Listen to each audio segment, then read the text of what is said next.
মন্ত্রীদের জন্য ন্যূনতম 10 লাখ টাকা তাদের বেতন হওয়া উচিত, এমপিদের 5 লাখ টাকা বেতন হওয়া উচিত। এমপির যদি আপনার বেতন তো বেসিক 55,000 টাকা বোধ হয়, এবং সর্বসাকুল্যে 1,70,000 মতো সামথিং পায়।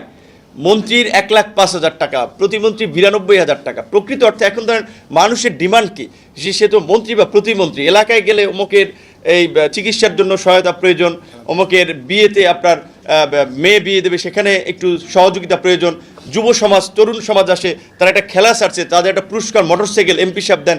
এখন এই যে চাপ, এটি এমপি সাহেব কোথা থেকে দেবে? এইটা দেওয়ার জন্য যাদের টাকা পয়সা আছে জমিদার ছাড়া বাকিদের পক্ষে সম্ভব না। এইটা দিতে হইলে তাহলে 900 এইখানের তো ওইখানে, এইখানের তো ওইখানে করা লাগবে।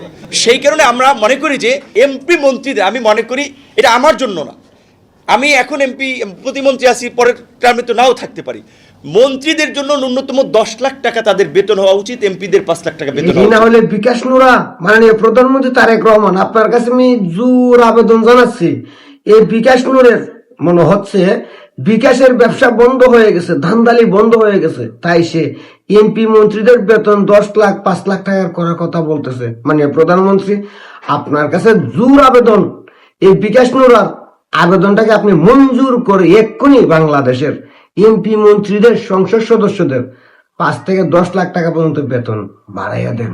কারণ আমি গ্যারান্টি দিয়ে বলতে পারি, জুলাই আন্দোলনের পর এই বিকাশ নুরের বিকাশ ব্যবসা হয়তো বন্ধ হয়ে গেছে।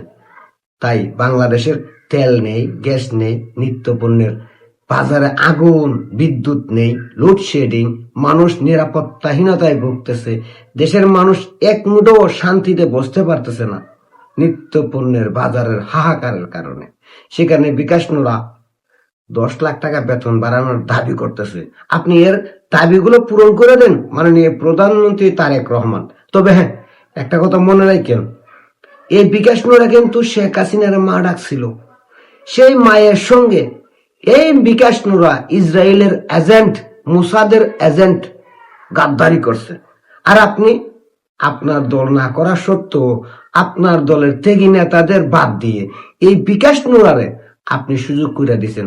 তার সঙ্গে এই বিকাশ নুরার সঙ্গে আরেক মুনাফেক, যে মুনাফেকের নাম রাশেদ, তারে আপনার সহসঙ্গী বানাইছেন।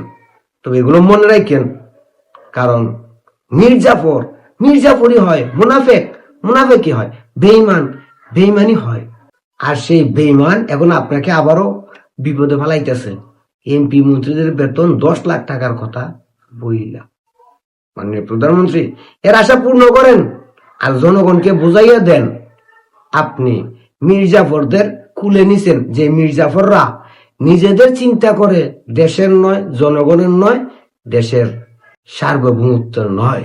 মাননীয় প্রধানমন্ত্রী, আপনি এর বিকাশ নুরার আশা পূর্ণ করে দেন। আমি আপনাকে সমর্থন করি। বাংলাদেশের আর কেউ করুক বা না করুক, বাংলাদেশের মানুষ না খাইয়া মরুক, বিদ্যুৎ লোডশেডিং এর কারণে অন্ধকারে মরুক, তেলের জন্য গাড়ি বন্ধ হয়ে যাক, কল কারখানা ফ্যাক্টরি বন্ধ হয়ে যাক, নিত্য পণ্যের বাজারে আগুন লাগুক, তারপরও এমপি মন্ত্রীর বেতন 10 লাখ টাকা করা প্রয়োজন। দরকার হলে আপনি ট্যাক্স বাড়াই দেন, আমাদের জনগণের উপরে আবার ট্যাক্স বাড়াই দেন, তারপরও এই মুসাদের এজেন্ট বিকাশ নুরা তার আশা পূর্ণ করেন। কারণ তার বিকাশ ব্যবসা ধান্দা বন্ধ হয়ে গেছে, তাই সে এই আর্জি আপনার কাছে জানাইছে। আমি আশা করি আপনি এই দান্দাল বিকাশ নুরার আশা পূর্ণ করবেন।